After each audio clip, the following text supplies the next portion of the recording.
Salut YouTube, ici Adrien et aujourd'hui c'est un épisode un peu spécial pour Sugar Knowledge. Spécial parce qu'on va parler de l'une des parties de la 3D qui est à l'origine de mon intérêt et de l'enthousiasme pour ce métier. Ouais, l'animation. Mais j'annonce que l'intro ne va pas durer une plombe parce qu'on a beaucoup à dire et que je me suis mis une contrainte de 30 secondes sur l'intro.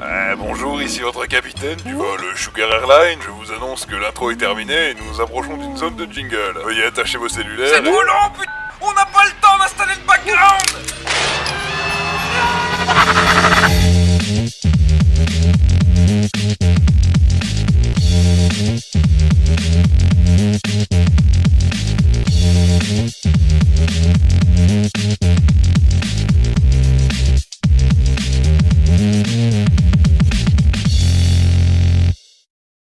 Précédemment sur YouTube, The Sugar Knowledge. Bon, déjà, avant d'expliquer le rigging, il faudrait expliquer ce que c'est un mouvement.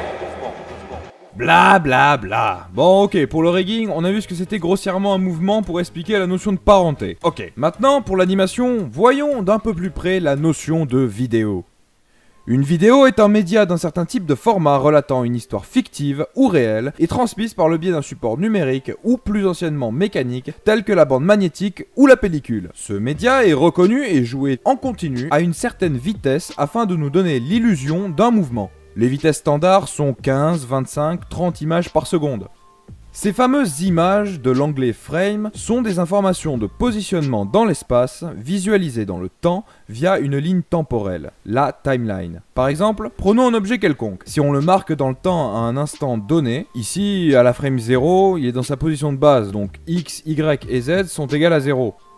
Maintenant, mettons qu'on veut le faire se déplacer vers la droite, disons 20 frames plus tard. Il faut se dire, mon objet mettra 20 frames à se déplacer de 200 sur l'axe X.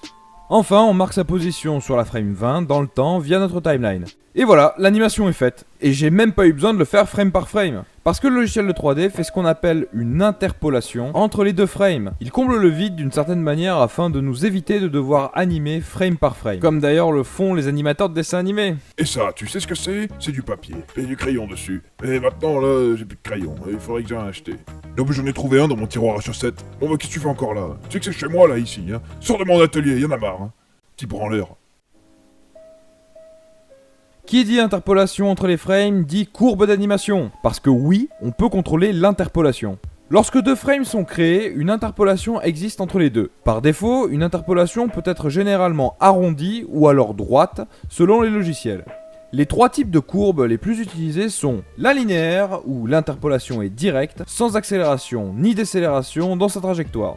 Celle de type Bézier, où cette fois-ci, une accélération se fait sentir en début de course, et suivie par une décélération à l'approche de la frame finale. Et enfin, il y a le Step Mode, qui est le mode où il n'y a aucune interpolation entre les deux frames. Bon, pour celui-là, on le verra plus tard. Pour la courbe de Bézier, on notera qu'à la base de chaque frame, il existe de petits contrôleurs appelés tangentes, qui donnent accès au contrôle de l'angle de la courbe. On peut du coup dessiner des accélérations et décélérations exactement de la manière qui nous va le mieux.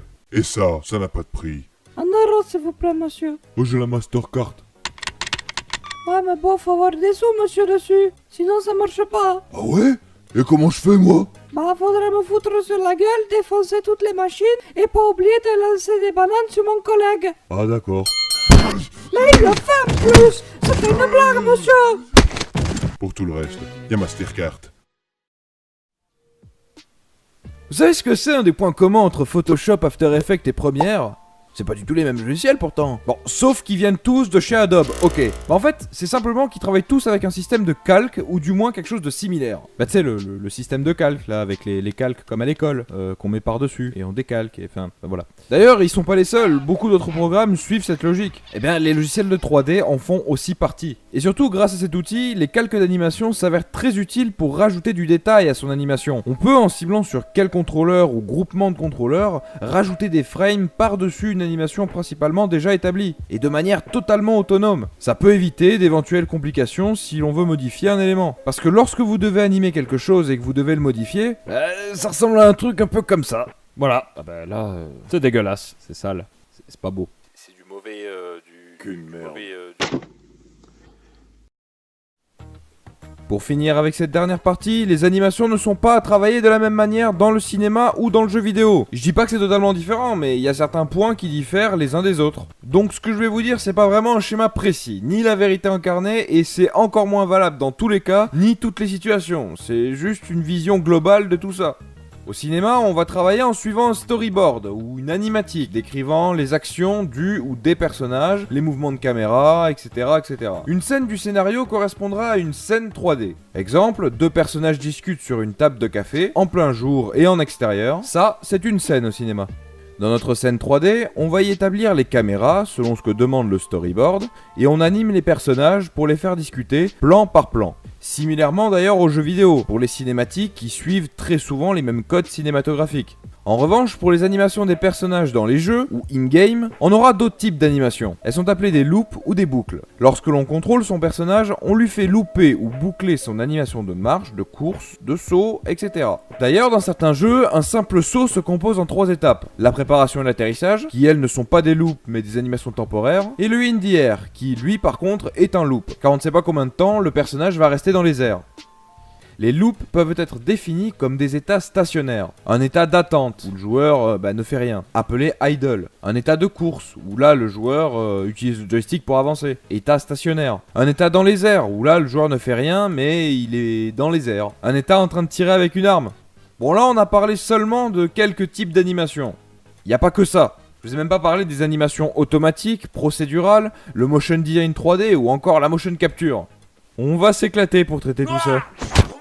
C'est toujours de la merde. Bon, on va s'arrêter là parce que sinon, on est parti pour un épisode qui finira au mois de janvier 2020 et ça me ferait bien chier. J'ai coupé cet épisode parce que j'avais trop de contenu et j'avais pas envie de trop m'éloigner du format de vidéo de 5 minutes. Il y aura très certainement un autre épisode dessus, comme d'ailleurs il peut y en avoir sur les autres sujets que j'ai déjà traités. En tout cas, toujours pareil, j'espère que vous avez aimé regarder cette vidéo autant que moi à la faire. Pour un passionné d'animation, j'ai appris pas mal de trucs et j'espère que ça a pu vous être utile ou simplement divertissant. Si oui, n'hésitez pas à cliquer sur le j'aime pour la motivation, l'abonnement et la cloche pour rien louper des prochaines vidéos et les commentaires pour les réclamations, remarques, tout ça. Bon allez, ça commence à faire long, je vous laisse, passez une bonne semaine et je vous dis à bientôt.